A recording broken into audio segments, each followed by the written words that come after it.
बिस्मिल्लाहिर्रहमानिर्रहीम। Dear students, अस्सलाम वालेकुम। स्टूडेंट्स, आज का lecture examination point of view से बहुत ही इम्पोर्टेंट है। जो आज मैं क्वेश्चन कराऊंगा अभी थोड़ी देर बाद, इस क्वेश्चन को एग्जामिनेशन पॉइंट ऑफ व्यू से आपने अच्छी तरह प्रिपेयर कर लेना है, क्योंकि ये क्वेश्चन जो है क्वेश्चन नंबर 10, ये आपके सेक्शन सी, जो फेडरल बोर्ड का पेपर सेक्शन सी बनेगा, उसके अंदर इस क्वेश्चन के आने के बहुत ज़्यादा इम्कानात हैं। क्योंकि फेडरल बोर्ड ने एक इस बात का जिक्र किया हुआ है रियल वर्ल्ड प्रॉब्लम में, जो एक ये क्वेश्चन और दूसरा आपके एग्जाम्पल है पेज 253 पर फेरिस व्हील वाली एग्जाम्पल।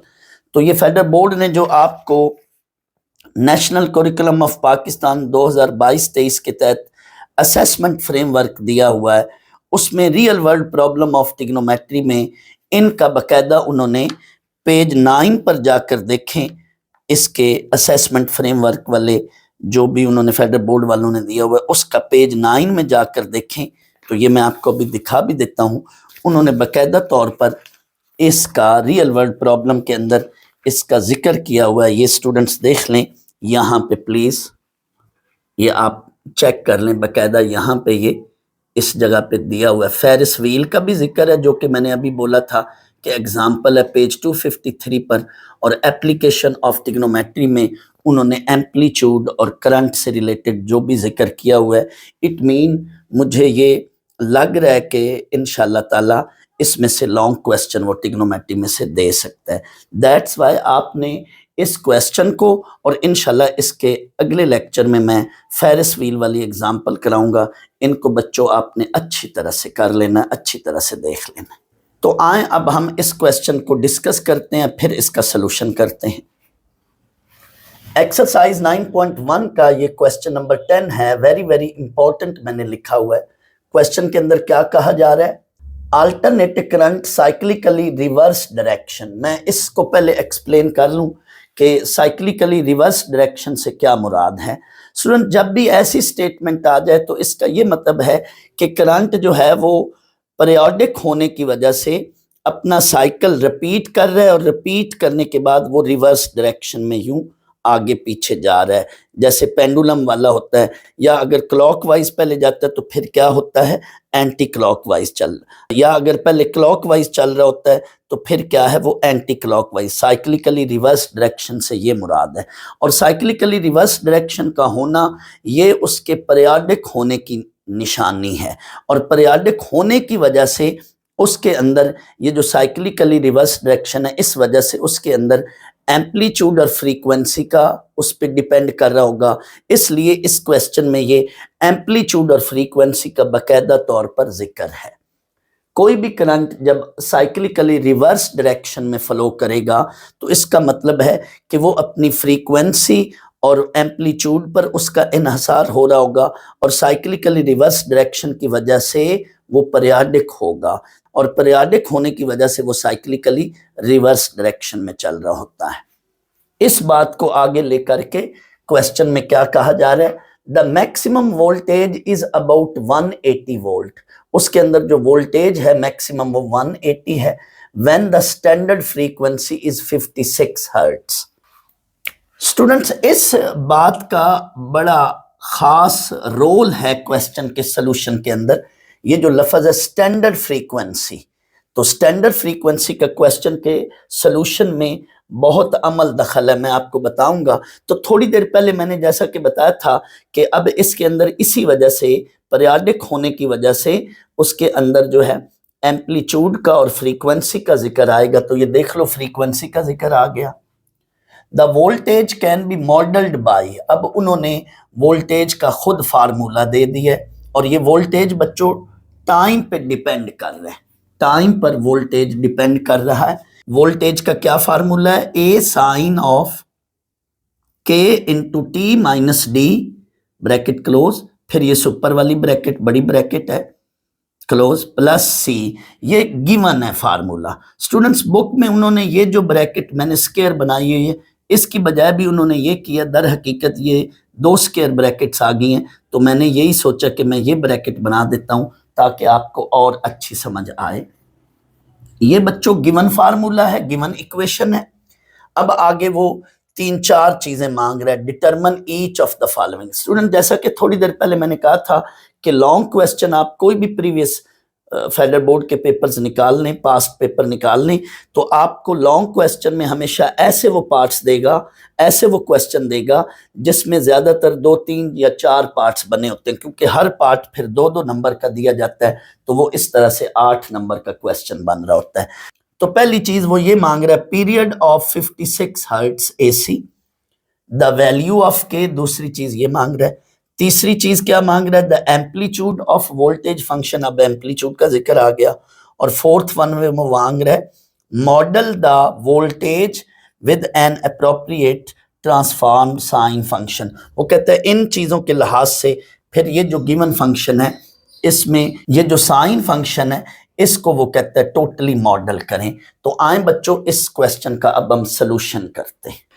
स्टूडेंट्स, इसके सोल्यूशन को करने से पहले मैं 1-2 बातें आपको समझा लूं, बता लूं, जो इसके सोल्यूशन में यूज होनी।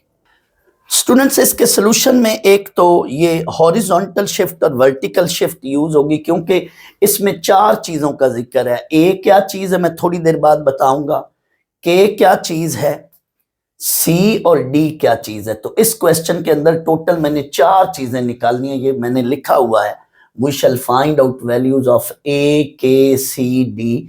ये 4 चीजें मुझे निकालनी है। तो पहली मैं ये बात करना चाहता हूं कि सी और डी क्या है, सी या डी क्या है, फिर मैं ए और के पे भी आऊंगा। तो सी और डी के लिए मैं स्टूडेंट्स ये चीज आपको बताने जा रहा हूं, horizontal shift and vertical shift. Horizontal shift क्या होती है स्टूडेंट्स, जब भी किसी ग्राफ को हम स्टैंडर्ड फॉर्म में देखते हैं, या किसी भी फंक्शन के ग्राफ को जब हम स्टैंडर्ड फॉर्म में देखते हैं, तो स्टैंडर्ड फॉर्म से मुराद है उसका ग्राफ ओरिजिन के लिहाज से कैसा होगा। किसी भी फंक्शन का ग्राफ जब हम विद रिस्पेक्ट टू ओरिजिन देखते हैं, तो उसको स्टैंडर्ड फॉर्म या स्टैंडर्ड ग्राफ कहते हैं। मिसाल के तौर पर y is equal to sine x. इसका बच्चों आपने जब ग्राफ प्लॉट किया था, तो इसके ग्राफ की ये शेप थी, ओरिजिन से स्टार्ट होकर यहां तक आता था। तो इसको हम कहेंगे it is in standard form. कोई भी ग्राफ जब विद रिस्पेक्ट टू ओरिजिन हम देखते हैं, या वो ओरिजिन से स्टार्ट लिया जा रहा होता है, तो हम कहते हैं वो ग्राफ या वो फंक्शन क्या है, इज इन स्टैंडर्ड फॉर्म।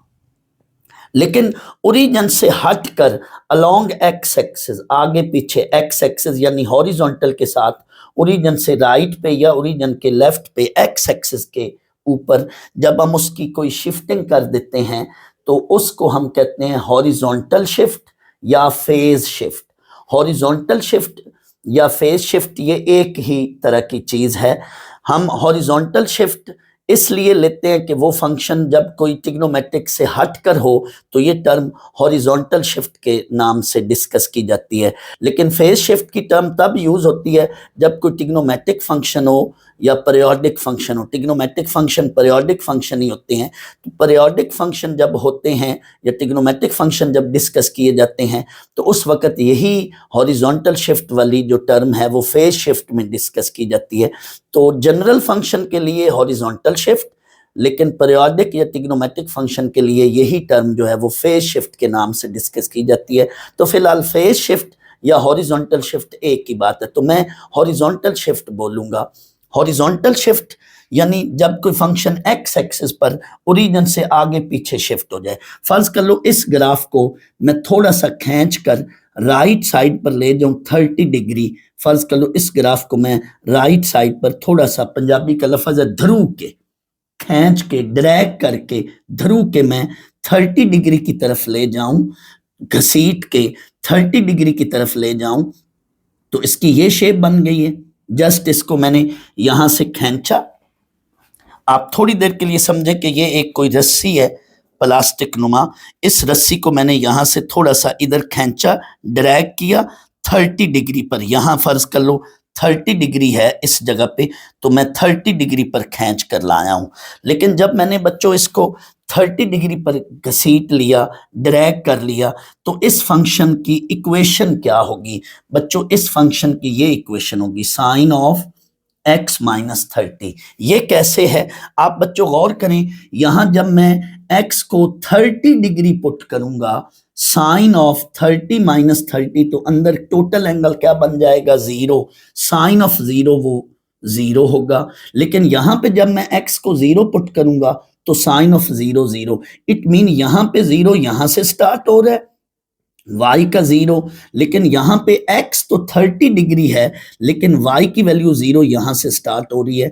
तो इस तरह से ये आगे ग्राफ जो है यहां से 0 से शुरू हो रहा है, यहां y की वैल्यू 0 है। तो जब मैं इसको x की वैल्यू 30 पुट करूंगा तो टोटल एंगल 0 बनेगा, साइन ऑफ 0 0, तो y की वैल्यू यहां पे 0 है। लेकिन जब मैं इधर x को 0 पुट करूंगा तो टोटल एंगल यहां भी 0 बन गया, तो it mean sine of 0 0, y की वैल्यू 0 यहां पे है, जबकि यहां पे x equals to 30, total angle 0, sine of 0 0, y की वैल्यू यहां पे 0 कहां पे बनी है, at x equals to 30 degree.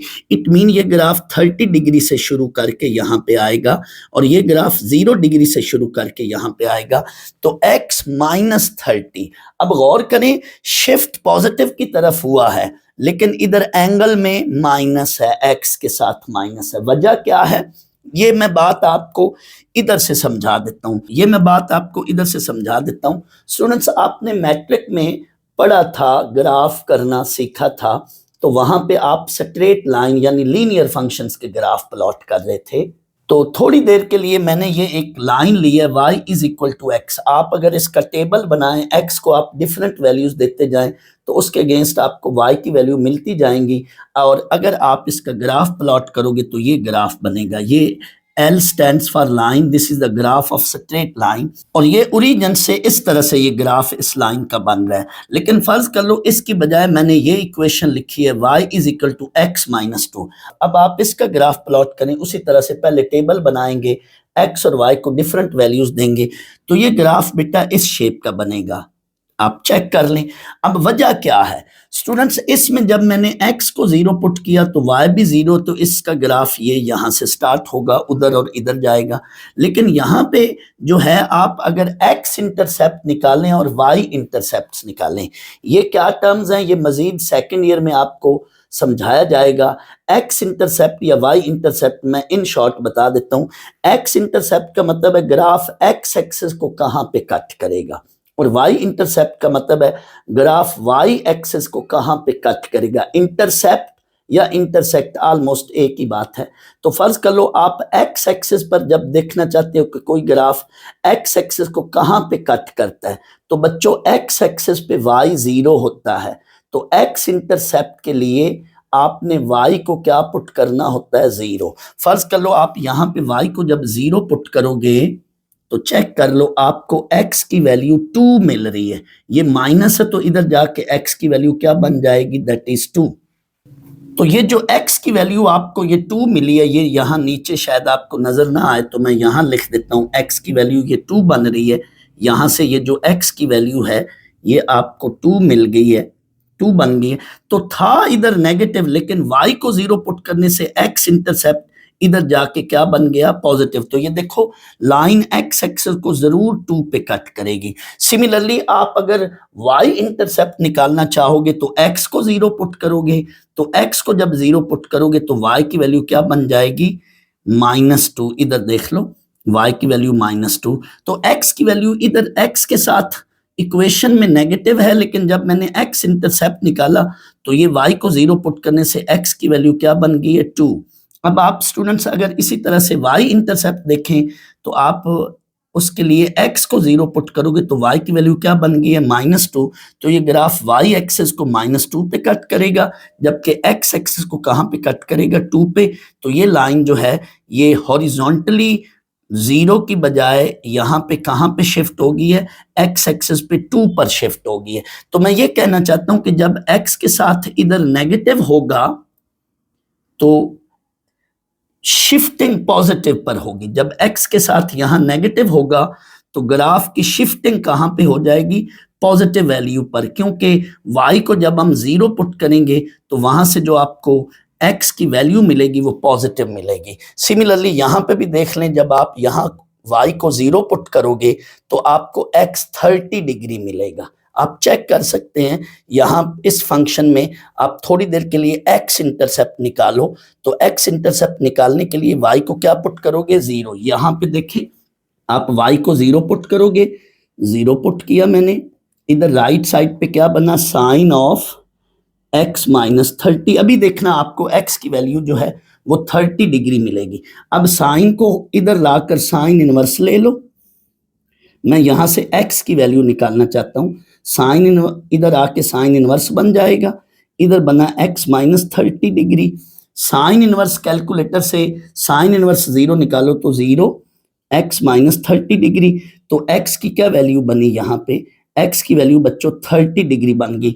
It mean अगर इस फंक्शन का मैं x इंटरसेप्ट निकालूं, यानी ये ग्राफ x एक्सिस को कहां पे कट करेगा, ये ग्राफ x एक्सिस को जो है वो 30 डिग्री पे कट करेगा। दूसरे लफ्जों में y जो है यहाँ पे 30 डिग्री पे क्या होगा 0। तो ये इस ग्राफ की हॉरिजॉन्टल शिफ्टिंग कहां पे हो चुकी है, at x is equal to 30 degree. तो हॉरिजॉन्टल शिफ्ट के वक्त x के साथ अंदर नेगेटिव वैल्यू होगी, तो इट मीन यहां पे ये जो है ये हॉरिजॉन्टल शिफ्ट है। यहाँ वेरिएबल x की बजाय t वेरिएबल है, एंगल के अंदर उसने t रखा हुआ है, टाइम अलोंग x एक्सिस उसने टाइम लिया है, तो टाइम के साथ ये जो चीज है, ये जो कांस्टेंट है, ये हॉरिजॉन्टल शिफ्ट है। और ये माइनस इसीलिए रखा हुआ है कि स्टैंडर्ड फॉर्म में ये यहाँ माइनस में होता है, दैट्स वाई ये इसके लिहाज से ये d जो है ये हॉरिजॉन्टल शिफ्ट है। तो d के बारे में अगर आपको इंफॉर्मेशन लेनी हो तो d इज हॉरिजॉन्टल शिफ्ट। जब इस तरह के फंक्शन में यहाँ एंगल के साथ कोई चीज ऐड या सब्ट्रैक्ट हो रही होगी तो वो उसको चीज को क्या कहते हैं, उस वैल्यू को क्या कहते हैं, इट इज हॉरिजॉन्टल शिफ्ट या इट इज फेज शिफ्ट। अब आए वर्टिकल शिफ्ट क्या होता है। तो हॉरिजॉन्टल शिफ्ट का ये मतलब हुआ कि किसी ग्राफ को आप अलोंग एक्स एक्सिस हॉरिजॉन्टली कितना 0 से राइट साइड पे या 0 से लेफ्ट साइड पर ड्रैग करते हैं, घसीटते हैं, खींचते हैं, पंजाबी का लफ्ज है धरू कर ले जाते हैं। तो पॉजिटिव साइड पर जाएगा तो x के अंदर नेगेटिव होगा, अगर नेगेटिव साइड पर जाएगा तो x के अंदर पॉजिटिव होगा। जब आप y को 0 पुट करोगे तो ऑटोमेटिकली x की जो वैल्यू है वो फिर उस लास्ट से पॉजिटिव है तो नेगेटिव मिलेगी, और अगर नेगेटिव है तो फिर x की वैल्यू पॉजिटिव मिलेगी। ये तो है हॉरिजॉन्टल शिफ्ट। अब हम आते हैं वर्टिकल शिफ्ट की तरफ। स्टूडेंट्स ये ग्राफ जो था ये 0 से स्टार्ट हो रहा था। किसी ग्राफ को आप वर्टिकली ऊपर या वर्टिकली नीचे ड्रैग करके ले जाएं तो वो वर्टिकल शिफ्ट है। अलोंग वाई एक्सिस यानी वर्टिकल लाइन के अलोंग आप खींचकर ऊपर या खींचकर जब नीचे ले जाते हैं तो उसको कहते हैं वर्टिकल शिफ्ट। तो स्टूडेंट्स थोड़ी देर के लिए मैं 2 को हटा रहा हूं। अगर ये ग्राफ था तो ये तो था स्टैंडर्ड फॉर्म, लेकिन अब मैंने इस ग्राफ को खींचकर ऊपर लेकर चला जाता हूं, इट मीन ये 2 से स्टार्ट होगा। इधर 0 से स्टार्ट हो गया, यहां पे मैं 2 यूनिट फर्ज कर लो इसको खींचकर ऊपर ले गया हूं तो ये 2 से स्टार्ट होगा। इट मीन इसका ओरिजिन यहां है लेकिन इसका ओरिजिन कहें तो 2 पर है। इट मीन लेट ये इसकी स्टार्टिंग लाइन है, ये हॉरिजॉन्टल, ये न्यू एक्सिस है, तो इस पर ये स्टार्ट हो रहा है 2 से, तो 1 यूनिट ऊपर जाएगा और 1 यूनिट नीचे जाएगा। ये इसका ग्राफ देखें ना तो इसकी रेंज 1 और -1 है, तो ओरिजिन यहां से अब 2 पर इसका ओरिजिन है, समझ लें। तो ये 1 यूनिट ऊपर जाएगा, इट मीन यहां से ये देखा जाए तो ये 3 तक जाएगा, तो 3 से ऊपर जाएगा और फिर 1 यूनिट इसने 2 से ही नीचे आना है तो ये यहां तक जाएगा। इट मीन ये वर्टिकली ये वाला जो ग्राफ है वर्टिकली 2 पर शिफ्ट हो गया है। It mean sign x plus 2। अब सर यहाँ पे प्लस क्यों डाला हुआ है, क्योंकि ये ग्राफ के साथ 2 ऐड हो गया। अगर इस 2 को इधर लाएंगे तो ये 2 इधर आकर ये y-2 हो जाएगा, यानी इधर भी वही सीन है, x के साथ नेगेटिव है तो पॉजिटिव साइड पर शिफ्ट हो गया है, y के साथ इधर नेगेटिव है तो पॉजिटिव y के साथ शिफ्ट हुआ है, लेकिन इसी नेगेटिव को उधर ले जाएं तो उधर जाके ये क्या हो जाएगा पॉजिटिव। इट मीन x के अंदर नेगेटिव तो पॉजिटिव साइड पर शिफ्ट हुआ, y के अंदर नेगेटिव है तो y के साथ भी ऊपर पॉजिटिव साइड पर ही शिफ्ट हुआ है, लेकिन इस नेगेटिव को बुक वाला उधर ले जाकर यूं लिख रहा होता है, जैसे ये देख लें, ये C जो है ये आपकी वर्टिकल शिफ्ट है, D जो है हॉरिजॉन्टल शिफ्ट है, एंगल के अंदर जो शिफ्ट होगी वो हॉरिजॉन्टल है, और उसने माइनस रखा हुआ है। कोई भी टीचर आपको ये नहीं बताएगा कि यहाँ माइनस होने की क्या वजह है और वहां प्लस होने की क्या वजह है, आपने कभी सोचना भी नहीं, आपने इस एंगल पे देखना भी नहीं है, लेकिन ये शायद बलोच आपको बता रहा है कि यहाँ पे माइनस डी क्यों है, यहाँ पे माइनस डी क्यों है और प्लस सी क्यों है। ये क्या वजह है कि उसने डी के साथ नेगेटिव रख दिया है और सी के साथ प्लस रख दिया है। आपने तो बच्चों लगाना है रट्टा, आप तो हो जल्दी के चक्करों में, शॉर्ट फॉर्म में चल रहे हो, शॉर्ट ट्रिक लगाना चाहते हो, जल्दी में हो, कंसेप्ट नहीं बनाना चाहते हो, स्किल नहीं रखना चाहते हो। याद रख लो बच्चों, जो स्किल बच्चा रखता होगा आगे यूनिवर्सिटी में भी वही कामयाब होगा, और स्किल बेटा कॉन्सेप्ट से बनता है। जब तक आपके कॉन्सेप्ट नहीं क्लियर होंगे तब तक आप जो है अगली क्लासेस यानी हायर क्लासेस में आप खराब होंगे, आप जो है ना नुकसान उठाएंगे, क्योंकि जिन बच्चों के कंसेप्ट होते हैं, अभी तो भले आप रट्टा लगाकर नंबर ले लोगे, लेकिन आगे इंजीनियरिंग क्लासेस में जाकर आप वहाँ पे फ्लॉप हो जाओगे। वहाँ पे ज़्यादातर वही बच्चे कामयाब होते हैं जिनकी स्किल होती है, जिनके कंसेप्ट होते हैं। कंसेप्ट हासिल करो बेटा, मैं आपको कंसेप्ट देता हूँ ताकि आपको उन कंसेप्ट की बुनियाद पर क्वेश्चन में ज़रा सी भी वो हेर फेर करेगा तो आप कामयाब हो जाएंगे। लेकिन वो बच्चे जो लकीर के फ़कीर हैं, जो रट्टा लगाना चाहते हैं, जो जल्दी से नंबर हासिल करना चाहते हैं, वो कंसेप्ट नहीं लेना चाहते, वो पेपर वाले दिन ठुस हो जाएंगे। उधर वो मुंह तक रहे होंगे, दीवारों को देख रहे होंगे और परेशान बैठे होंगे। क्या है, वो कहेंगे सवाल गलत बनकर आ गया। सवाल नहीं गलत बनकर आया, सवाल नहीं गलत बनकर आया, एसएलओ बेस पर उसने क्वेश्चन के अंदर कुछ छेड़छाड़ कर दी है और आपको वो समझ नहीं आ रहा। लेकिन वो बच्चा जिसका कंसेप्ट होगा वो ज़रूर कामयाब होगा। तो मेरा लेक्चर थोड़ा सा लेंथी होता है, मैं कंसेप्ट दे रहा होता हूँ, तो आप पता कर लें जितने भी लोगों ने लेक्चर्स दिए हुए हैं, किसी ने ये बताया है कि सी पर प्लस क्यों है और डी के साथ माइनस क्यों है, इसकी वजह क्या है, ये देख लें, मैंने आपको बता दी है, ये आप इससे देख सकते हैं। तो आए अब इस कंसेप्ट को सामने रखते हुए हम अब क्वेश्चन का सलूशन करते हैं। सलूशन में मैंने पहले बच्चों ये गिवन इक्वेशन लिखी है, गिवन फंक्शन लिखा हुआ है, और अब आगे मैंने लिख दिया कि इसमें 4 चीजें और 4 ही पार्ट्स हैं। 4 चीजें हमने निकालनी है। कौन कौन सी? ये जो 4 लेटर्स हैं, ए के डी सी, ये 4 लेटर्स मुझे निकालने हैं। तो इसका ग्राफ एहतियातन आप सामने बना लें, चूंकि क्वेश्चन में लफ्ज है standard frequency, that's why sine का जो ग्राफ है वो आपने ओरिजिन से स्टार्ट कर लेना है। इस तरह से ये यहां तक ये पॉजिटिव, फिर साइक्लिकली रिवर्स डायरेक्शन की होने की वजह से ये नीचे फिर ये नेगेटिव है, तो ये पीरियड अपना कंप्लीट कर रहा है। अल्टरनेटिंग करंट का जो ग्राफ होता है, वोल्टेज को आप अलोंग वाई एक्सिस लेंगे, क्योंकि ज्यादातर हम लेफ्ट साइड पे वाई लिखते हैं ना, तो इसलिए यहाँ पे वोल्टेज अलोंग वाई एक्सिस लेना है। और राइट साइड पे हम एक्स वेरिएबल लिखते हैं, लेकिन यहाँ पे चूंकि क्वेश्चन में टी वेरिएबल है तो अलोंग एक्स एक्सिस जो है टाइम ले लेना, along x axis time, along y axis voltage. 4 चीजें निकालनी है। तो आए हम 1 बाय 1 एक एक चीज निकालते हैं। पहली बात तो ये है कि as frequency is in standard form, ये गिवन है frequency is in standard form. बच्चों जब फ्रीक्वेंसी स्टैंडर्ड फॉर्म में है तो ग्राफ ओरिजिन से स्टार्ट हो रहा होगा, इसलिए हमने ग्राफ को भी ओरिजिन से स्टार्ट लिया।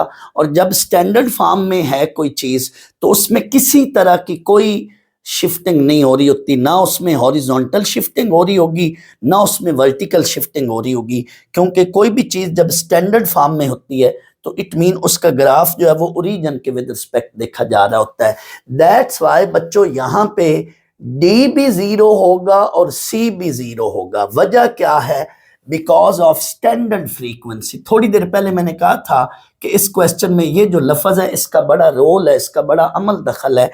तो स्टैंडर्ड फ्रीक्वेंसी जब होगी तो इसका मतलब ये है कि उसमें किसी भी तरह की कोई शिफ्टिंग नहीं हो रही, या दूसरे लफ्जों में जब कोई शिफ्टिंग नहीं हो रही होगी तो उस वक्त फंक्शन क्या होता है, स्टैंडर्ड फॉर्म में होता है। तो इसलिए स्टैंडर्ड फ्रीक्वेंसी गिवन है, दैट्स वाई हम डी को भी जीरो लेंगे और सी को भी जीरो लेंगे। दैट्स वाई हम डी को भी जीरो लेंगे और सी को भी जीरो लेंगे। स्टैंडर्ड फ्रीक्वेंसी तब होती है जब किसी तरह की शिफ्टिंग ना हो रही हो। तो इस क्वेश्चन में आपने horizontal shift and vertical shift दोनों को जीरो ले लिया। तो पहले तो इन दोनों की वैल्यू पुट कर लो गिवन फंक्शन में, क्योंकि उसने कहा हुआ है मॉडल द वोल्टेज फंक्शन, तो मैं साथ साथ मॉडल करता जा रहा हूं, इसमें वैल्यूज पुट करता जा रहा हूं। तो डी की भी वैल्यू जीरो पुट कर ली, सी की भी जीरो पुट कर ली, इधर मैंने जीरो पुट की है। आप चाहें तो आखिर में जाकर पुट कर लें। कई लोग क्या करते हैं, सारी ये चीजें निकाल कर ए के सी डी और एंड पे पुट करते हैं। आप साथ साथ पुट करते जाएंगे तो क्वेश्चन आसान शक्ल इख्तियार करता जाएगा। तो दैट्स वाई मैंने डी और सी की वैल्यू जीरो पुट कर दी। ये रीजन डी और सी की जीरो होने की वजह, ये रीजन आपने बच्चों मस्ट देनी है। आपने ये रीजन नहीं दोगे तो नंबर कट सकते हैं। कई लोग डायरेक्ट ये लिख रहे हैं, डायरेक्ट ये कई लोग लिख रहे हैं यूट्यूब पर, और आप चेक कर लें रीजन कोई नहीं है, रीजन नहीं दी हुई, चेक कर लें, देख लें। भाई सी और डी के जीरो होने की वजह तो बच्चों को बताओ, बच्चों को पता तो चले ना। तो यही कंसेप्ट है, आप देख लें, कोई रीजन नहीं दी हुई किसी भी बंदे ने, आप देख लें। मेरा कोई मकसद किसी पर हिट करना नहीं है बच्चों, आपको रियलाइज करना है कि कंसेप्ट ले लो, कंसेप्ट जरूरी है, और ये शायद बलोच आपको कंसेप्ट देगा। आप चेक कर लो, फ्री मेरे लेक्चर प्रीवियस भी आप टैली करें, किसी भी दूसरे बंदे से लेक्चर्स को कंपेयर करें। भाई अगर नॉलेज है तो कंसेप्ट दिया जा रहा है ना, और कंसेप्ट जब दिया जा रहा है तो लेक्चर ने तो लेंथ ही होना है थोड़ा बहुत। तो आप बेटा कंसेप्ट लो, आपके पास अभी वक्त है, आराम से बैठकर लेक्चर को सुनो, टोटल कंसेप्ट लो। ये कंसेप्ट जो है ये आपको आगे एग्जाम्स में भी काम आएगा और आगे इंजीनियरिंग यूनिवर्सिटी के अंदर भी काम आएंगे। मैथ बहुत सारे जो है ना आपके उधर सेमेस्टर, बहुत सारे सेमेस्टर्स में मैथ यूज होगा, आपके कैलकुलस और ये अलजबरा या ट्रिग्नोमेट्री। तो बेटा कंसेप्ट बना लो। तो सी और डी के जीरो होने की वजह किसी दोस्त ने, किसी मेहरबान ने नहीं बताई, यूट्यूबर ने। तो बेटा मैं आपको बता रहा हूं, ये थोड़ा सा अलग चीज है, इसको देख लो। अब ये सी और डी की वैल्यू उसमें पुट कर लो, तो ये आपकी वैल्यू बन गई ए साइन ऑफ के टी। अब आए दूसरी बात, अब सी और डी हमें मिल गया, फंक्शन के अंदर हमने मॉडलिंग थोड़ी सी कर ली। अब आए जी, पीरियड मांग रहा है स्टूडेंट्स। पीरियड क्या होता है? पीरियड किसी भी फंक्शन का पीरियड क्या होता है? 1 ओवर फ्रीक्वेंसी। फ्रीक्वेंसी गिवन है, फ्रीक्वेंसी में पुट कर लो। ये फ्रीक्वेंसी गिवन है 56, तो 1 ओवर फ्रीक्वेंसी, बाज लोग इसको एफ भी लिख देते हैं, वो भी ठीक है। 1/56 ये सेकेंड्स, टाइम पीरियड या पीरियड एक की बात है, तो ये इसकी यूनिट 7 सेकेंड है। आपकी मर्जी है 1/56 को कैलकुलेटर से सॉल्व कर लो या ऐसे ही रहने दो। बुक में ये आंसर है, चाहे तो आप डेसिमल में भी लिख सकते हैं। नेक्स्ट बेटा, द वैल्यू ऑफ के मांग रहा है स्टूडेंट्स। के यहां पे देखें तो के अब एंगल के साथ है। याद रख लो, ये बात मैंने पहले भी बताई हुई है, यहां जो एंगल के साथ चीज होती है उसका ताल्लुक पीरियड से होता है। एंगल के साथ जो भी चीज होगी वो पीरियड को डिस्टर्ब करेगी, पीरियड में चेंज लाएगी। मिसाल के तौर पर y = sin 3x, अगर एंगल का कोफिशिएंट 1 है तो फिर तो पीरियड होगा 2π, लेकिन एंगल के साथ कोई भी कोफिशिएंट है तो 2π/3, तो पीरियड अब चेंज हो गया। इट मीन जो एंगल के बिल्कुल साथ यहाँ कोफिशिएंट होता है अंदर ट्रिग्नोमेट्रिक फंक्शन में, उसने पीरियड के साथ छेड़खानी करनी है, पीरियड को ज्यादा या कम करेगा। तो इट मीन के का ताल्लुक पीरियड से है, इट मीन के को फिर हम पीरियड से ही निकालेंगे। एंगल का कोफिशिएंट के है तो इसको हम पीरियड से निकालेंगे। तो के को निकालने के लिए दोबारा आपने पीरियड पर आना है। पहले पीरियड हमने फ्रीक्वेंसी से निकाला, लेकिन के को निकालने के लिए अब हम क्या करें, पहले पीरियड हमने फ्रीक्वेंसी से निकाला, लेकिन के निकालने के लिए फिर हम पीरियड पर आएंगे। पीरियड का दूसरा तरीका क्या है, एक तो ये फ्रीक्वेंसी के साथ हमने पीरियड निकाला, अब पीरियड क्या है, पीरियड ऑफ इन्वॉल्व फंक्शन। मैंने पीरियड की डेफिनेशन में ये बताया हुआ है, आप अगर मेरा lecture period of trigonometric function में जाकर सुनेंगे देखेंगे तो वहां पे मैंने ये पीरियड की काफी डिटेल में बात की है। यहां मैं इन शॉर्ट फिर बता रहा हूं, period of the given function that is equal to period of involved function divided by coefficient of t। यहां पे t है, उधर मैं बोलता था coefficient of x, तो यहां पे t है। period of involved function divided by coefficient of t, sin का पीरियड है 2 पाई divided by coefficient of t that is k। हमें पीरियड मालूम है, पीरियड क्या है 1/56, तो यहां पे बेटा ये बात मैंने लिख दी है, period is equal to 2 pi divided by k, right पे 2 pi divided by k, left पे ये पीरियड, लेकिन ये पीरियड की वैल्यू मुझे मिली हुई है 1/56, ये मैंने पुट कर दी।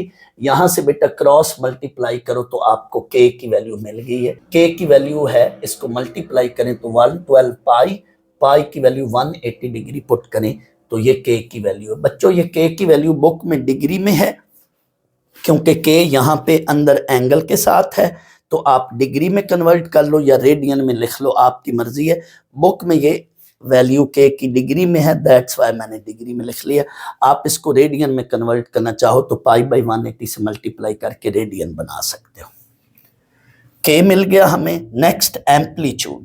एम्पलीट्यूड बच्चों दो तरीकों से आपको मैं बता सकता हूँ, बताया हुआ एम्पलीट्यूड। यहाँ से डायरेक्ट भी देख सकते हो कि एम्पलीट्यूड उसने कहा हुआ है, मैक्सिमम एम्पलीट्यूड है 180, मैक्सिमम एम्पलीट्यूड क्या है 180। और एम्पलीट्यूड जो है ये ऊपर जो जितना कोई ग्राफ अपवर्ड वर्टिकली अपवर्ड या वर्टिकली डाउनवर्ड जा रहा होता है, तो ये देख लें ये उसकी पॉजिटिव वैल्यू, ये एम्पलीट्यूड है। डायरेक्ट लिख सकते हैं कि ये 180 एम्पलीट्यूड है। या दूसरा ये तरीका है, maximum value of the function minus minimum value of the function. अगर ऊपर 180 है तो नीचे -180। आप रिकॉल करें, फर्ज कर लो अगर फंक्शन सिर्फ यूं है तो y की वैल्यू ऊपर 1 और नीचे -1 है, लेकिन यहाँ पे y की बजाय वोल्टेज उसने दिया हुआ है और वोल्टेज है 180। इट मीन मैक्सिमम वोल्टेज ऊपर 180 और डाउनवर्ड वर्टिकली डाउनवर्ड -180 है।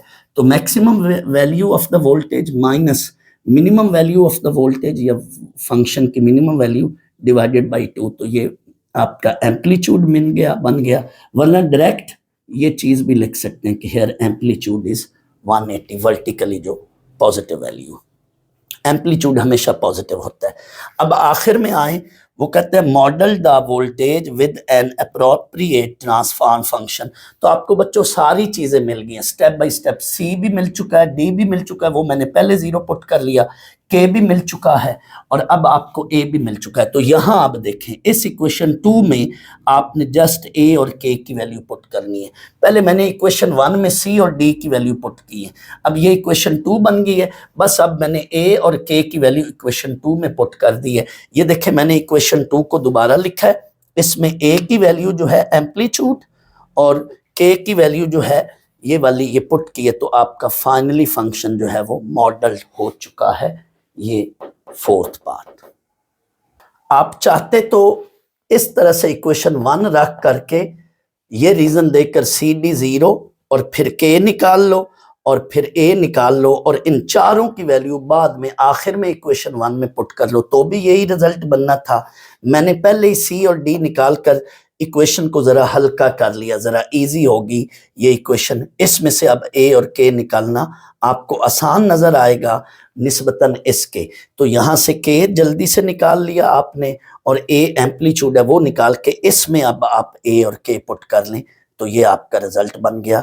तो आपकी मर्जी, आप चारों वैल्यूज को निकाल कर आखिर में इसमें पुट करें या पहले दो जैसे ये निकाली उसको पुट करके बाद में इन दो को निकाल कर फिर फाइनली इसमें पुट करें, जैसे आपकी मर्जी है। देख लो, आप में से कोई बच्चा ये भी सोच सकता है या ये भी सवाल कर सकता है कि सर कोई ऐसे फंक्शन भी होते हैं जिसमें हॉरिजॉन्टल और वर्टिकल दोनों शिफ्ट हों, जरूर बच्चों ऐसे बहुत सारे फंक्शन होते हैं। मिसाल के तौर पर इसी साइन एक्स को मैं हॉरिजॉन्टल शिफ्ट भी इसमें लाऊं और वर्टिकल शिफ्ट भी लाऊं तो ये फिर यूं ग्राफ होगा। फर्ज कर लो ये मेरे पास ओरिजिनल एक्स एक्सिस और वाई एक्सिस हैं यहाँ पर, और ये ओरिजिन है, इसको मैं शिफ्ट करके ग्राफ को, ये मेरे पास लाइन ऑफ सिमेट्री है, इसको न्यू एक्सिस या शिफ्टेड एक्सिस कहते हैं। ये वाली जो लाइन है this is called line of symmetry.